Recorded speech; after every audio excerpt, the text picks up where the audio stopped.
Le marché, il est très simple. Il est structuré autour de 3 acteurs. Il y a Uber, qui est le Coca-Cola de la catégorie. Un deuxième concurrent qui est Bolt, qui lui aussi, parce qu'il a levé plusieurs milliards d'euros, incentive la majorité des courses à travers de la promotion. Et nous, qui n'avons pas levé de fonds depuis un bout de temps, avec un budget modéré, qui devons néanmoins exister, continuer de grandir sur ce marché, avec des moyens détournés et avec probablement comme seule réponse possible au regard de la manière dont est structuré le marché, la marque. On parle ce soir de la banlieue, le paysage est sombre, quartier défavorisé, quartier ghetto, quartier pauvre.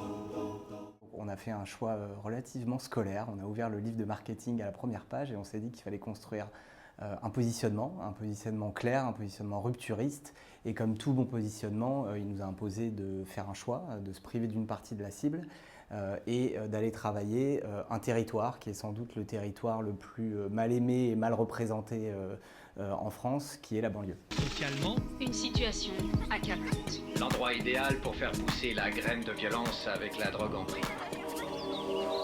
Il y a beaucoup de clichés, des clichés qui sont véhiculés par les médias et par la société française depuis 50 ans. Donc on a essayé de tordre ces clichés, d'y faire face.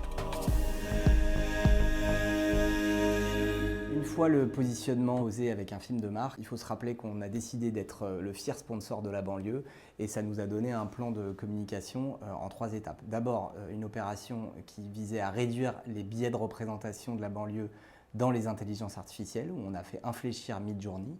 Ensuite, une opération qui s'attaquait à un problème qui est grandissant malheureusement dans les banlieues, qui est celui de la santé mentale, en mettant des psychologues au volant des VTC. Et enfin, la 3e étape, devenir sponsor officiel des 2 clubs qui font le plus vivre la banlieue parisienne, le Red Star Football Club et le Paris Basket.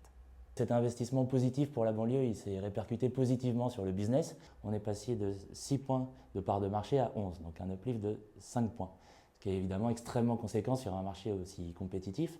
Et enfin, en termes de notoriété assistée, on a gagné 16 points. 16 points, c'est évidemment énorme pour celles et ceux qui connaissent ce KPI, et ça en moins d'1 an. Et ça en fait de facto, je pense, un joli KFI.